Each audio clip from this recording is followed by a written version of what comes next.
Hello everyone, today I'm to be reacting to another Lemmino's video. This time I have made the screen a little larger for you to read the text easily in the video. Since Apple releases new iPhone 12, I don't really react to top 10 facts of Apple. From now on, I should be doing more informational type of video to learn new things every day. But without further ado, let's watch this. Computer was established in 1976 by Ronald Wayne, Steve Wozniak, and Steve Jobs. After only 2 weeks, It was introduced in 1976. Wayne left the company and sold his 10% stock for $800. If it kept those 10% to this day, it would be worth over $60 billion.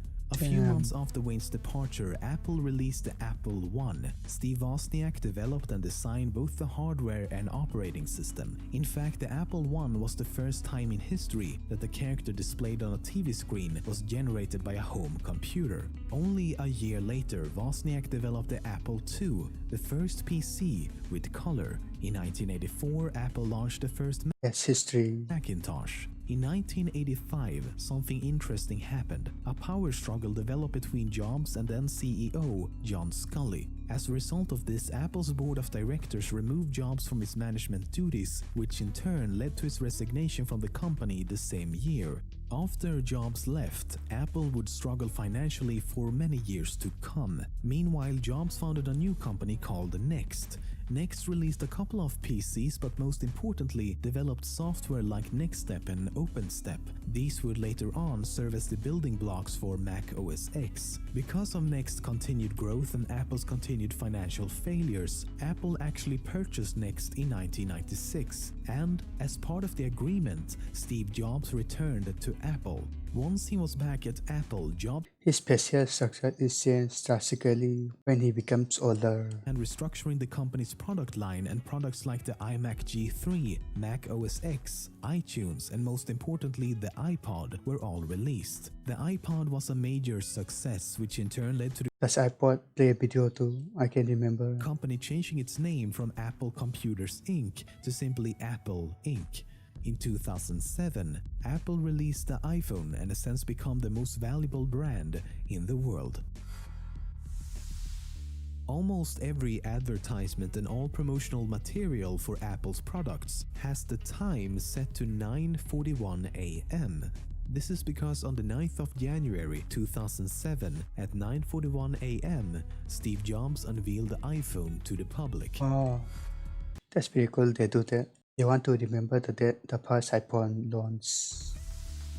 Nowadays, it's easy to take things for granted, especially technology. We use things every day without really thinking about it. For example, when was the last time you thought about the origin of rounded rectangles? In 1981, Apple employee Bill Atkinson came up with a new algorithm to draw ovals and circles on the Macintosh. But Steve Jobs wasn't impressed. He wanted something more. He wanted rectangles with rounded corners. Bill said it would be almost impossible and impractical, but Jobs insisted. So the very next day, Bill came up with a new algorithm that could draw rectangles with rounded corners just as fast as regular rectangles. He simply called them round rects. But even though Apple wasn't the first to use this sort of primitive, they are certainly responsible for its use in more or less every user interface ever since.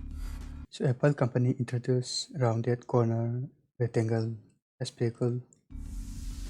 Apple fans can be a little extreme at times. Don't get me wrong, I like that sweet taste of a good apple every now and then, but I mean, there's a lot of other fruit out there. Why limit yourself to a tiny apple when you could have like a melon, right? I mean, seriously, you can't say no to a melon. Just look at that thing. Wow. Is anyone else getting weirdly turned on by this? Fans of Apple, the company, can be a little extreme. A Japanese blogger so badly wanted to have the first iPhone 6 that he started waiting outside an Apple store 7 months before the iPhone 6 was expected to be Okay, that's taking too far now. released. I say expected because at the time, the iPhone 6 hadn't even been announced yet, but he gave up pretty quickly and didn't actually sit there for the entire 7 months. Okay.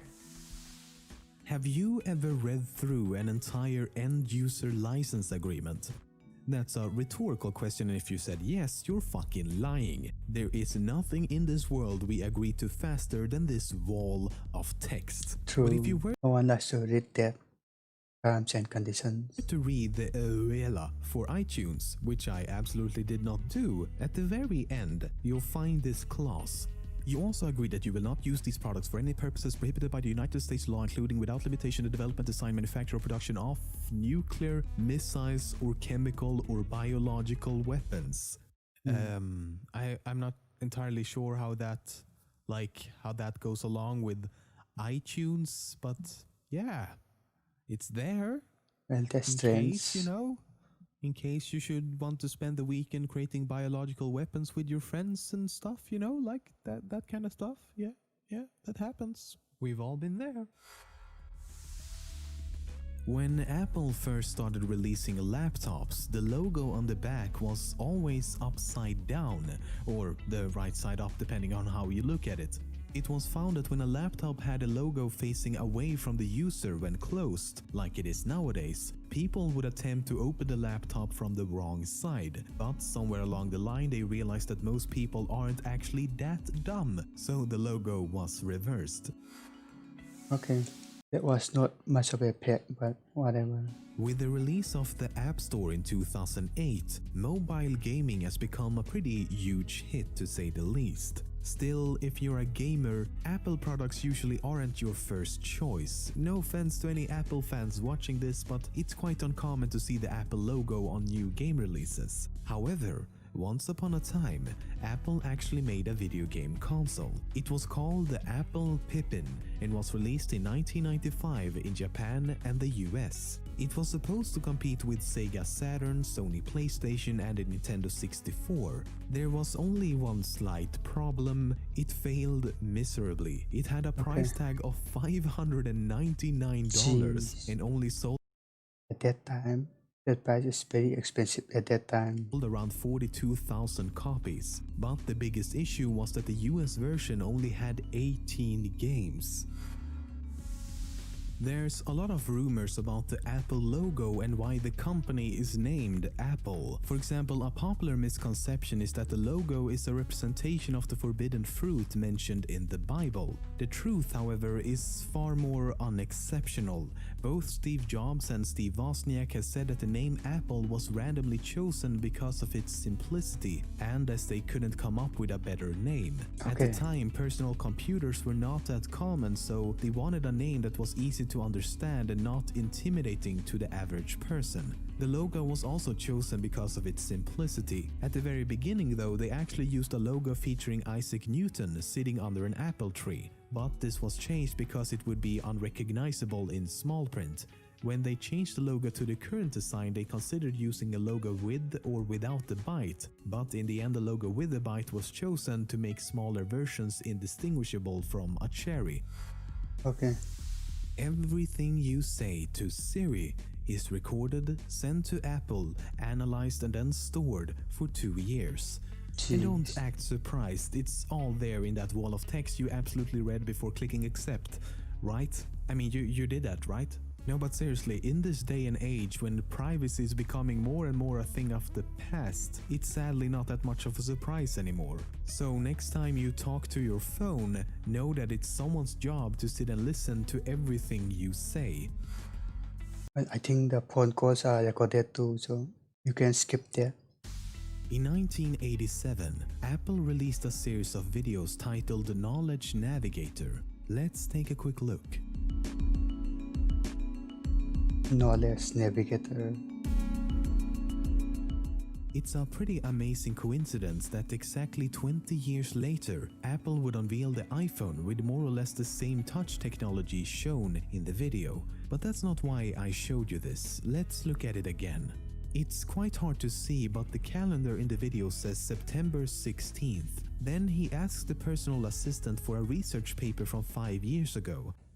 There's an article about 5 years ago, Dr. Flemson or something. He published in the Journal of Earth Science of July 20 of 2006. Flemson or something.